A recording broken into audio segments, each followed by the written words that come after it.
حقوق کے بعد سب سے بڑا حق والدین کا ہے۔ اسی لیے اللہ تعالیٰ نے قرآن مجید میں اپنے حق کے ساتھ والدین کے حق کو ملا کر ارشاد فرمایا وَقَضَىٰ رَبُّكَ أَلَّا تَعْبُدُوا إِلَّا إِيَّاهُ وَبِالْوَالِدَيْنِ إِحْسَانًا، اور تیرے رب نے یہ فیصلہ کر دیا ہے کہ تو صرف اور صرف اسی کی عبادت کرے گا اور ماں باپ کے ساتھ اچھا سلوک کرے گا۔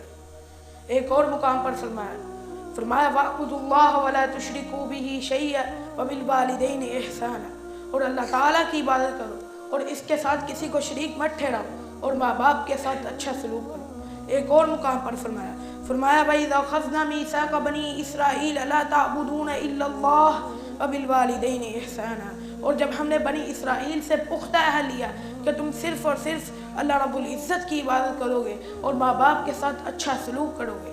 جس طرح اللہ تعالیٰ کے حق کے بعد سب سے بڑا حق والدین کا ہے، اسی طرح اللہ تعالیٰ کے حق میں کوتاہی کے بعد سب سے بڑا گناہ والدین کے حق میں کوتاہی کرنا ہے، یعنی ان کی نافرمانی کرنا ہے۔ شریعت نے اللہ تعالیٰ کے حق میں کوتاہی کرنا یہ سب سے بڑا گناہ قرار دیا ہے۔ اس کے ساتھ ساتھ ہی والدین کے حق میں کوتاہی کو بھی بیان کیا ہے۔ رسول اللہ صلی اللہ علیہ وسلم نے فرمایا الا انبئکم باکبر الکبائر قلنا بلی یا رسول اللہ صلی اللہ علیہ وسلم قال الاشراک باللہ وعقوق الوالدین، میں تمہیں کبیرہ گناہوں میں سے بڑے گناہ مت بتاؤں؟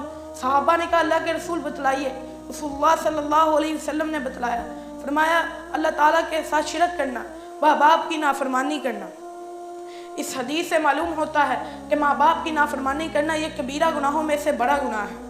اللہ تعالیٰ نے فرمایا فَلَا تَقُلْ لَهُمَا اُف، انہیں اف تک بھی نہ کہو۔ اف یہ افسوس کا سب سے ہلکا کلمہ ہے۔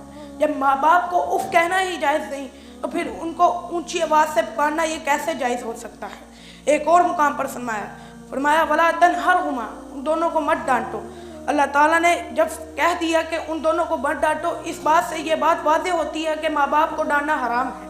ایک اور مقام پر فرمایا وَقُلْ لَهُمَا قَوْلًا كَرِيمًا، ان دونوں سے بڑی باعزت بات کہو، یعنی بڑی باعزت نرم بات کہو، ادب کے ساتھ، توقیر کے ساتھ، تعظیم کے ساتھ کہو۔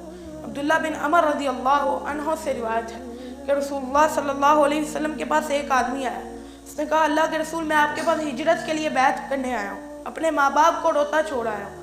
تو رسول اللہ صلی اللہ علیہ وسلم نے فرمایا لوٹ جاؤ اور جس طرح اپنے ماں باپ کو رلا کر آئے ہو اسی طرح جا کر ہنسا بھی دو۔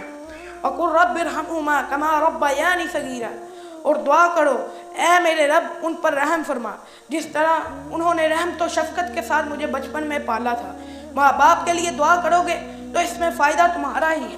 ماں باپ آسانی سے رہیں گے، مشکلات سے محفوظ رہیں گے تو اس میں فائدہ اولاد کا ہی ہے۔